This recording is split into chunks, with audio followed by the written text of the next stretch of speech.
everybody, what's going on? It's Ethan here from Extreme RC 4x4, and today we're going to be installing this Trailfinder 2 Low Pro skid plate for the transfer case of this Trailfinder 2. I'll be installing this on the regular Trailfinder 2, not the long wheelbase one, and I'm unsure if this works for the long wheelbase. I don't know if they have a different one for it because the one with the long wheelbase has a carrier bearing that's further back to help with the extended frame rails. But I've already gone ahead and removed this big skid plate, which sat right in here. Let's see if I can even get it in there. The frame rail is really tight on these trucks, and the skid plate sits pretty low. The only thing I really have to worry about is drive shaft angles when installing this, so hopefully this will all work out good.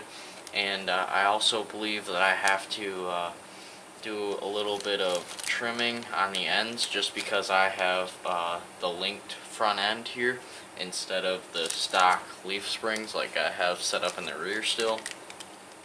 I got it set up on its side on some RC 4-wheel drive jack stands. If you can see those, they actually come in quite handy. So I'll go ahead and take this out here, and it does come in a nice baggie, but one thing to note is that there is no hardware included with this skid plate here, and it is also 3D printed. So we do have a slight tilt in one direction. I'm not exactly sure. Let's see here. I believe this beveled edge is the front of the skid plate, which would mean that it goes just like this on here.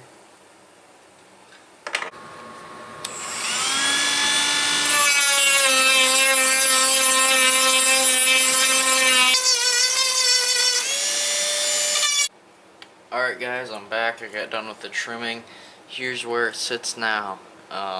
Had to do a lot more trimming than I had expected I would have needed to, but it sits up there pretty nice now. I am going to have to use some spacers up by these link mounts just to get the screws away from those link mounts, but I'll go ahead and install the screws that I can right now for the back. And for the Trailfinder chassis, I always like to use a little bit of anti-seize on the screws, just because it is a pain when they get stripped. So go ahead, just through the hole, and then this just goes right in this hole right here, just loosely right now.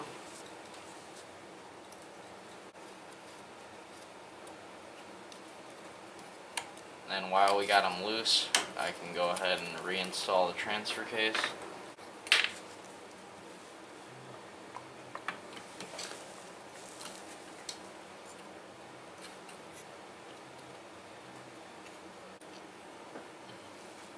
Alright, I'm going to go ahead and tighten these screws up.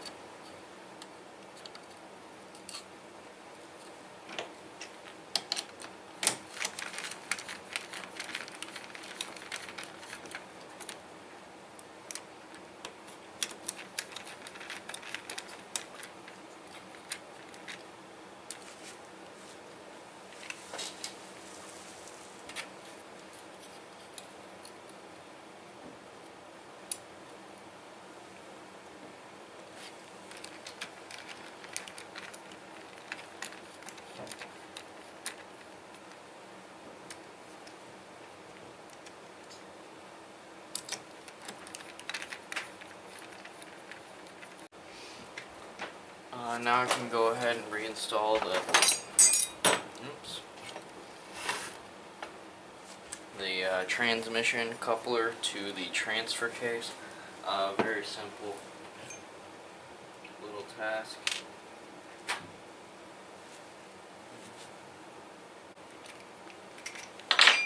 So that's nice. We got the holes are still lined up.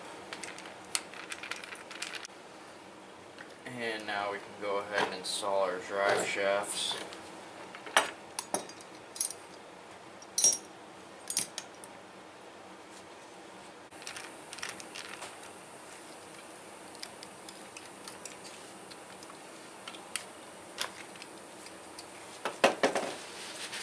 Alright, there you have it, guys. This is the Dinky RC skid plate installed. I do have to do a little bit more work for my links, just because I have that set up.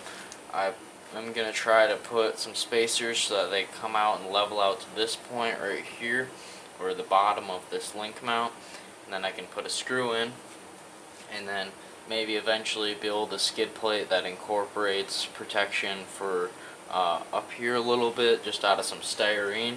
But I'm very happy, or somewhat happy, with this skid plate. It really brings that transfer case up high, and it's definitely easier to install than it was to take off the old skid plate here.